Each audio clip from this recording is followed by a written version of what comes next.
नमस्कार दोस्तों, मेरा नाम है डॉक्टर पल्लवी और स्वागत है आपका मेरे यूट्यूब चैनल पे। तारक मेहता का उल्टा चश्मा ये सीरियल तो आप सबको पता होगी। उसमें से एक बहुत फेमस डायलॉग है, हमारे ज़माने। यस, ये डायलॉग है भिड़े मास्टर जी का। ये सिर्फ भिड़े मास्टर जी के मुंह से ही नहीं, आपने बहुत बार अपनी लाइफ में भी सुना होगा। अपने माँ बाप से, दादा दादी, नाना नानी, घर के बुजुर्ग लोगों से, आजू बाजू के रिलेटिव्स में, फ्रेंड सर्कल में जो कोई बुजुर्ग है, थोड़े सीनियर्स हैं, उनसे आपने ये डायलॉग सुना होगा। तो दोस्तों, सच में क्या उनके ज़माने और आज के ज़माने में, हमारे ज़माने में फ़र्क है? जी हाँ, बहुत फ़र्क है। उनके ज़माने में और आज के ज़माने में फ़र्क है। आज के ज़माने में और आने वाला जो ज़माना रहेगा उसमें भी बहुत फ़र्क है।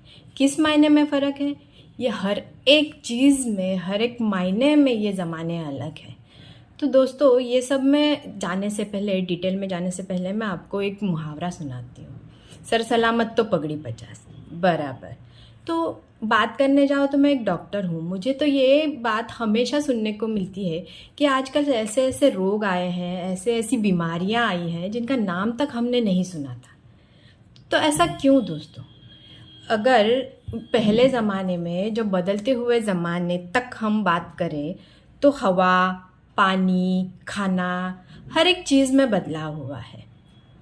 ये बीमारियां बढ़ रही है। पहले के लोग बोलते थे हम लोग बहुत अच्छे हैं, हम लोग बहुत स्वस्थ हैं। आज के ज़माने के, आज के बच्चों से तो हम लोग काफ़ी गुना स्वस्थ हैं। हाँ है, वो लोग हैं। हाँ दोस्तों, फ़र्क है, बीमारियां बढ़ रही है। उस ज़माने में ना इतना सारा प्रदूषण था, ना इतने सारे केमिकल थे, ना इतना सारा प्लास्टिक था, ना इतना सारा कचरा था। दोस्तों, ये सब कचरा, प्रदूषण, केमिकल्स आए कहाँ से? हम इंसानों ने ही तो तैयार किए हैं। 2 दिन पहले ही अभी दशहरा हुआ है।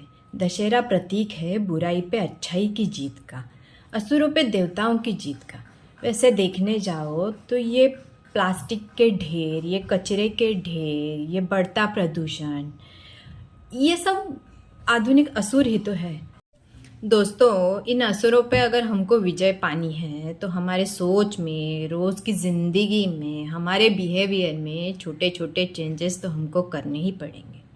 अभी थोड़ी देर पहले मैंने आपको एक मुहावरा बोला था, सर सलामत तो पगड़ी 50। दम है ना उसमें?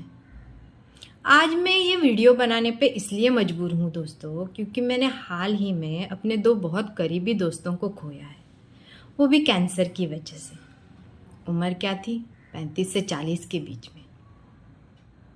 और घर वालों का एक ही सवाल, हमारे ही बच्चे क्यों, उनको ऐसे कैंसर क्यों हो गया? इसका रीज़न क्या है? दोस्तों, ये जो अनएक्सप्लेन्ड बीमारियां बढ़ रही हैं, मतलब कैंसर बढ़ रहे हैं, बहुत सारी बीमारियां बढ़ रही है, जिसका एक ठोस कारण हम नहीं बता पाते। तो इतना सारा चेंजेस क्यों हो रहे हैं? क्यों हम लोग इतने सारे कैंसर के शिकार हो रहे हैं? अगर मैं आपको बताने जाऊं कि उसमें से एक बड़ा कारण है कचरा, तो चौंकना मत दोस्तों, क्योंकि आजकल हर एक चीज़ें इतनी अवेलेबल है, इतनी इजीली अवेलेबल है कि हमको किसी चीज़ की कदर ही नहीं रही। लाओ, उठाओ, फेंक दो,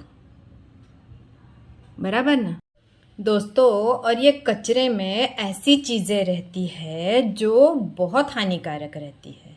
हर एक शहर के बाहर एक डंपिंग ग्राउंड रहता है, वहाँ पे कचरे का ढेर, पहाड़, जो कुछ भी बोलो आप, वो जमा होता रहता है। उस कचरे में अगर आप गीला सूखा कचरा सेपरेट करके नहीं देते हो तो बहुत बड़ी मुश्किल हो जाती है। और कचरे का मेन कंपोनेंट है प्लास्टिक। प्लास्टिक एक ऐसी चीज़ है ना दोस्तों, आजकल प्लास्टिक में हमारी लाइफ बहुत आसान कर दी है, बट उतना ही वो हार्मफुल है। जैसे कि इस कचरे के ढेर को जब जलाते हैं, प्लास्टिक जब जलता है, तब उसमें से इतने हानिकारक गैसेस निकलते हैं जो हमारी शरीर को बहुत नुकसानदायक रहते हैं। अगर ये कचरे के ढेर ऐसे ही सालों साल पड़े रहे, ये पहाड़ ऐसे ही रहे, तो भी ये डिकम्पोज नहीं होते हैं दोस्तों। इनमें से जो केमिकल निकलते हैं वो हमारी मिट्टी में आके मिलते हैं, वहाँ से पानी में मिलते हैं। जब से प्लास्टिक बना है दोस्तों, वो यहीं पे है, हमारी मिट्टी में है, हमारे पानी में है। तो आजकल ये जो लोग बोलते हैं कि कैंसर बढ़ रहे हैं, ये बढ़ रहे हैं, तो ये हार्मफुल गैसेस और ये प्लास्टिक और ये कचरे में से लीक हुए हुए हार्मफुल केमिकल्स, ये मेन रीज़न है दोस्तों। ये सब अनएक्सप्लेन्ड बीमारियों के ये साबित हो चुका है कि ये जो केमिकल लीक होते हैं हमारी मिट्टी में, हमारी पानी में, वो कार्सिनोजेनिक होते हैं। और कार्सिनोजेनिक मतलब दोस्तों वो केमिकल जो आपके शरीर में ऐसे बदलाव करते हैं, ऐसे चेंजेस लाते हैं जिससे कैंसर हो सकता है। समझ में आया दोस्तों? तो एक छोटा सा कचरा जो हमारे घर से निकलता है, जमा होते होते होते वो डंपिंग ग्राउंड पे जाके उसके बड़े पहाड़ बनते हैं। ये कितना हानिकारक है। अगर आप बोलोगे तो मैं एक ही चीज़ आपको बताना चाहूँगी कि plastic plastic plastic, single use जो प्लास्टिक रहता है, जो हम एक बार यूज़ करते हैं और फेंक देते हैं, ये सबसे बड़ा दुश्मन है दोस्तों। अगर दोस्तों ये प्लास्टिक, ये कचरा, इनसे रिलीज होने वाले गैसेस, केमिकल्स, ये अपने शरीर के लिए, हमारे स्वास्थ्य के लिए इतने हानिकारक है, तो क्यों ना इस कचरे का ही कुछ किया जाए। कचरा बुरा नहीं है दोस्तों। कचरे में आप क्या डाल रहे हो, वो कचरे में जाके, ओपन स्पेसेस में, पानी में जाके जो केमिकल, जो गैसेस रिलीज कर रहे हैं, वो बुरी बात है। अगर हम गीला और सूखा कचरा सेपरेट रखते हैं, सूखे कचरे में भी जो चीज़ें रिसाइकल होती है, रिसाइकल मतलब उनको तोड़ मरोड़ के नई चीज़ें बनती है, जैसे कि प्लास्टिक रिसाइकल होता है, इलेक्ट्रॉनिक चीज़ें जिसको ई वेस्ट आजकल हम बोलते हैं, वो अलग से रिसाइकल होता है, आपके पेपर, कार्डबोर्ड, ये सब रिसाइकल होता है। बट इन सब का प्रोसेस रिसाइकलिंग का अलग अलग है। तो आप ये सब अलग रख के इनको अपने फाइनल डेस्टिनेशन तक इनको रिसाइकलिंग के लिए देते हो, तो ऑटोमेटिक ये चीज़ें अपने कचरे में नहीं जाएंगी, ना ये कहीं जमा होगी, ना इनसे गैसेस रिलीज़ होंगे, ना केमिकल रिलीज़ होंगे।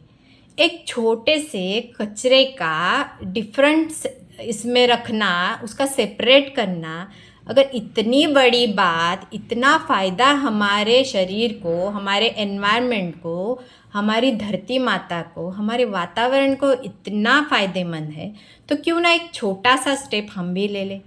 क्यों ना अपना कचरा अपनी जिम्मेदारी समझ के उसको सेपरेट करें और उसके इच्छित जगह पे पहुंचाएं। यही मेरा कहना था दोस्तों। Thank you.